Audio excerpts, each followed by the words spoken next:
9R2R3, série 9. Question 1, 15,3 moins 5,6. Alors soit vous êtes capable de le faire de tête, ou alors au pire on pose rapidement l'opération. Donc 15,3 moins 5,6, on aligne bien les virgules. 3 moins 6 on n'y arrive pas, donc on fait 13 moins 6 ça fait 7.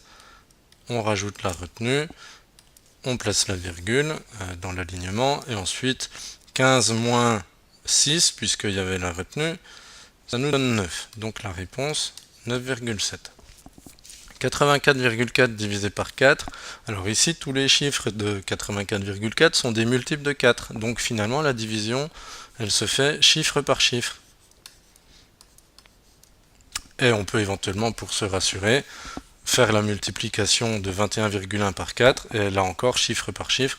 Comme on n'aura pas de retenue, ça permettra de contrôler le résultat. Question 3, 4,5 fois 5. Alors, 5 fois 5, 25. Je retiens 2, je mets la virgule. 4 fois 5, 20, plus ma retenue, 22,5. Quatrième question, remplace le tiret bas par un chiffre afin que ces nombres soient divisibles par 3. Alors, le critère de divisibilité par 3, c'est que la somme des chiffres du nombre doit être un multiple de 3. Alors ici, pour 4200 quelque chose 5, lorsqu'on fait la somme des chiffres, on a 4 et 2, 6 et 5, 11. Pour que ça soit un multiple de 3, il faut rajouter soit 1 pour aller à 12, soit 4 pour aller à 15,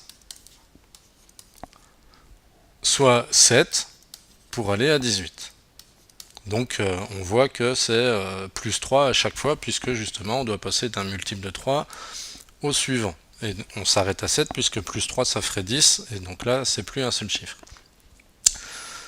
Pour la partie B, 1920 quelque chose, alors si on fait la somme des chiffres, on est à 12. Ce qui fait que on peut rajouter 0 pour rester à 12. Et puis après, 3 par 3, si on rajoute 3, on va à 15, donc pour la somme des chiffres. Si on rajoute 6, on va à 18. Et si on rajoute 9, on va à 21. Et quand on est à 9, évidemment, on ne peut plus rajouter. Question 5. Quels sont les diviseurs de 32? Donc ça se note D comme diviseur 32, et c'est sous forme de liste.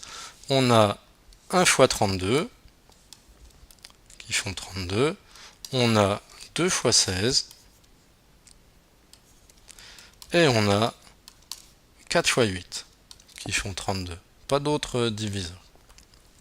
Sixième question. Recherche le PPMC des nombres suivants. PPMC, plus petit multiple commun.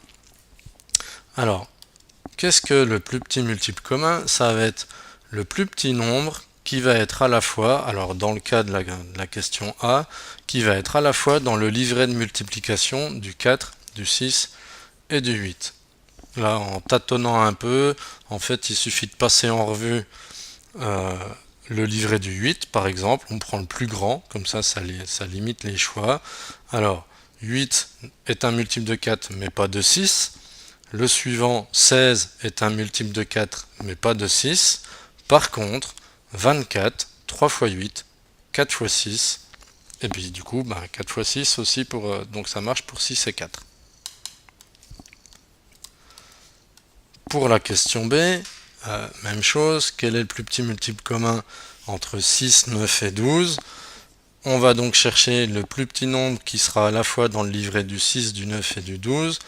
Le plus simple pour l'instant, jusqu'à ce qu'on apprenne une autre méthode, c'est donc de passer en revue le livret du 12, du plus grand. Là encore, pour pas en tester beaucoup inutilement.